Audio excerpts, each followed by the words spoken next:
High dears, এইগুলো নাতি নাতনির পাঠশালার ব্যাকআপ চ্যানেল। কোনো কারণে যদি মেইন চ্যানেলের সমস্যা দেখা দিই, তোমাদের সাথে যেন আবারও কানেক্ট হতে পারি, সেই জন্য এই চ্যানেলগুলো সাবস্ক্রাইব করে দিও। সুপ্রিয় শিক্ষার্থীরা, বার্ষিক পরীক্ষার জন্য আর মাত্র 3.5 মাস সময় আছে। এখন থেকে তোমরা সব বিষয়ের উপর ক্লাস পাবে এবং ক্লাসগুলোর প্লেলিস্ট করা থাকবে। চ্যানেল থেকে প্লেলিস্টগুলো সিরিয়ালে দেখে নিতে পারো। আজকের ভিডিওতে আমরা ইউনিট 6.3.1 এটা নিয়ে আলোচনা করব। Now read the note below and explore the techniques for writing a compare and contrast text. নিচে নোটটি পড়ো এবং কম্পেয়ার অ্যান্ড কন্ট্রাস্ট সংক্রান্ত টেক্সটে লেখার কৌশলগুলো সম্পর্কে জানো। Later check your understanding of the note by doing the activities it follows. পরে নোটটি পড়ে তুমি কি বুঝছো নিচের কাজগুলো করে তা যাচাই করো। তো এখন আমরা এই নোটটা বা টেক্সটটা পড়ব। Compare and contrast easy. তুলনামূলক এবং প্রতিতুলনামূলক রচনা। Compare and contrast is a common type of academic easy writing topic.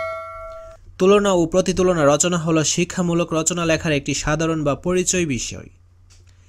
Compare refers to exploring similarities between subjects, while contrast means to look at their differences. তুলনা বলতে বোঝায় একাধিক বিষয়ের মধ্যে সাদৃশ্য অন্বেষণ করা, আর প্রতিতুলনা বলতে বোঝায় তাদের পার্থক্য খোঁজা। A compare and contrast essay explore the similarities and differences between two subjects to have some deeper insight into the two. তুলনা এবং প্রতিতুলনা রচনা দুটি বিষয়ের মধ্যে মিল এবং পার্থক্য অন্বেষণ করে, যাতে সেগুলোর গভীরে সূক্ষ্ম দৃষ্টি দেওয়া যায়।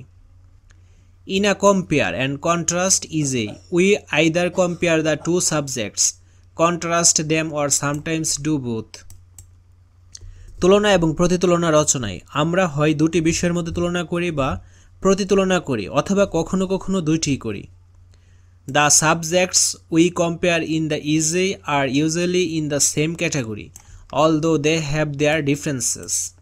রচনায় যে বিষয়গুলো তুলনা করি সেগুলো সাধারণত একই শ্রেণীর, যদিও সেগুলোর ভিন্নতা আছে। For example, উদাহরণস্বরূপ, we can write an essay comparing two books or contrasting them, or can do both to get a clear understanding of them. উদাহরণস্বরূপ, আমরা দুটি বইয়ের মধ্যে তুলনা বা প্রতিতুলনা অথবা দুটি করে রচনা লিখতে পারি, যাতে দুটো সম্পর্কে স্পষ্ট ধারণা পাওয়া যায়। Likewise, একইভাবে, it can be two movies, two cities, and two schools. দুটি চলচ্চিত্র, দুটি শহর এবং দুটি বিদ্যালয়ও হতে পারে।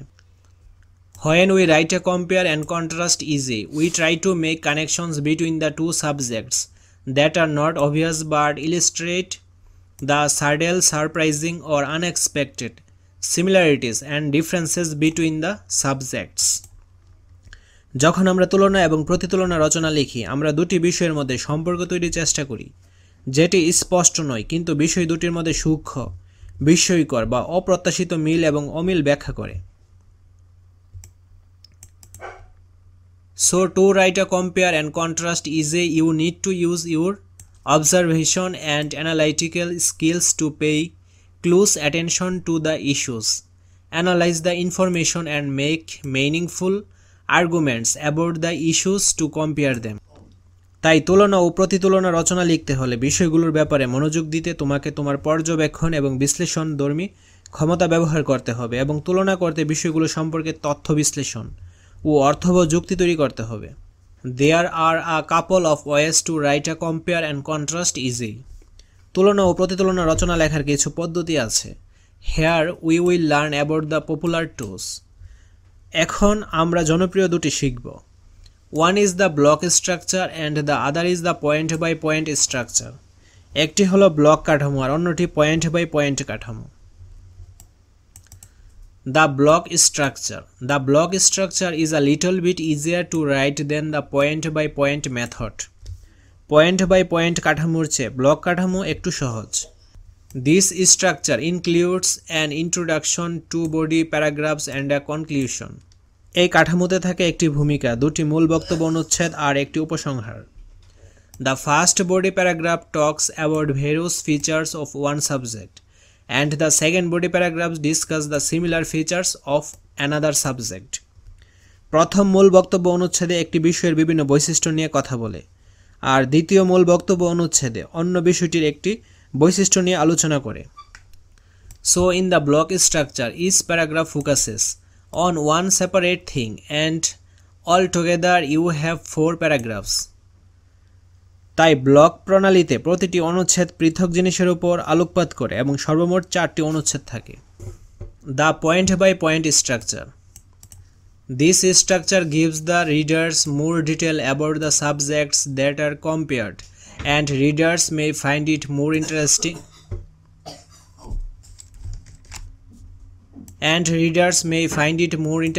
Than the block method. এই কাঠামো তুলনীয় বিষয়গুলো সম্পর্কে পাঠককে বিস্তারিত জানার আর পাঠকগণ এটিকে ব্লক কাঠামোর চেয়ে অধিক মজার মনে করতে পারেন। This method is a bit different from the block method, as in this method you will get more than 2 paragraphs in the body. এই পদ্ধতি ব্লক পদ্ধতি থেকে একটু আলাদা, কারণ এই পদ্ধতিতে মূল বক্তব্য অনুচ্ছেদ দুটির চেয়ে অধিক থাকে। Each body paragraph talks about 1 points of comparison. প্রতিটি মূল বক্তব্য অনুচ্ছেদে তুলনার একটি দিক আলোচনা করে। For example, if the first paragraph talks about 1 point of comparison, the second paragraph will focus on a different point of comparison. উদাহরণস্বরূপ, যদি প্রথম অনুচ্ছেদে একটি তুলনীয় বিষয় নিয়ে কথা বলে, দ্বিতীয় অনুচ্ছেদে ভিন্ন একটি দিক নিয়ে বলবে। Now let's explore how to brainstorm some similarities and differences between the two subjects to write a compare and contrast essay. এখন তুলনা ও প্রতিতুলনা রচনা লিখতে দুটি বিষয়ের মধ্যে মিল ও অমিল পেতে কিভাবে মাথা খাটানো হয়, চলো সেটা খতিয়ে দেখি। Let's look at a simple example of compare and contrast essay from activity 6.1.1. That is, which transportation, rail or bus you will choose for the journey. 6.1.1 কাজ থেকে তুলনা ও প্রতিতুলনা রচনার সহজ একটি উদাহরণ দেখি।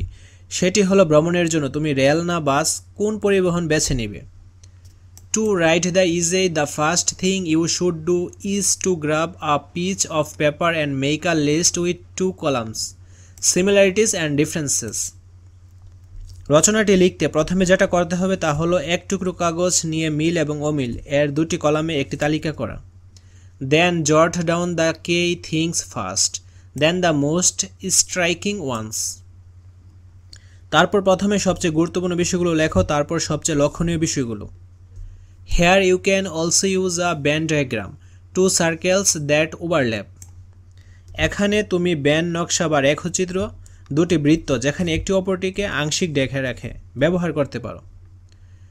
Now in the section where it overlaps, note the similarities and differences in the part of the circle that does not overlap. এখন যে শাখায় একটি আংশিক ঢেকে দেই, বৃত্তের যে অংশটি ঢেকে দেই না সেখানকার মিল ও অমিলগুলো নোট করো। So first about a rail journey, we can write rail is spacious, seats are comfortable, less risky, eco-friendly, have toilet facilities.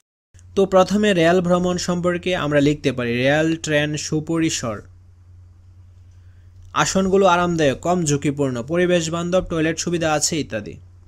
On the other hand, a bus journey is comparatively fast, flexible, available, but risky and congested. পক্ষান্তরে বাস ভ্রমণ তুলনামূলক দ্রুতগতির, নমনীয়, সহজ প্রাপ্য কিন্তু ঝুঁকিপূর্ণ এবং সংকীর্ণ। Now write these characteristics in the part of the circle that does not overlap. এখন বৃত্তের যে অংশ ঢেকে দেই না সেখানে এই বৈশিষ্ট্যগুলো লেখো। And in the section that overlaps, let's write the similarities like both are land transportation, need money to travel and stop for a while a charting stops. এবং যে শাখা ঢেকে দেই সেখানে মিলগুলো লিখো, যেখানে দুটি স্থল যানবাহন ভ্রমণ করতে অর্থ দরকার হয় এবং নির্দিষ্ট স্থানে কিছুক্ষণ থামে। This diagram will help you to organize similarities and differences and give you a clear idea of the thing you can write about. এই নকশা মিল এবং অমিল গোছাতে সাহায্য করে এবং যা সম্পর্কে লিখবে সেটি সম্পর্কে স্পষ্ট ধারণা দেয়। Now your idea are ready and organized in the Venn diagram to write the essay. এখন রচনা লেখার জন্য তোমার ধারণাগুলো ব্যান নকশায় প্রস্তুত এবং গোছানো আছে। And it will look like the following one. আর এটি দেখতে নিচেরটার মতো লাগবে।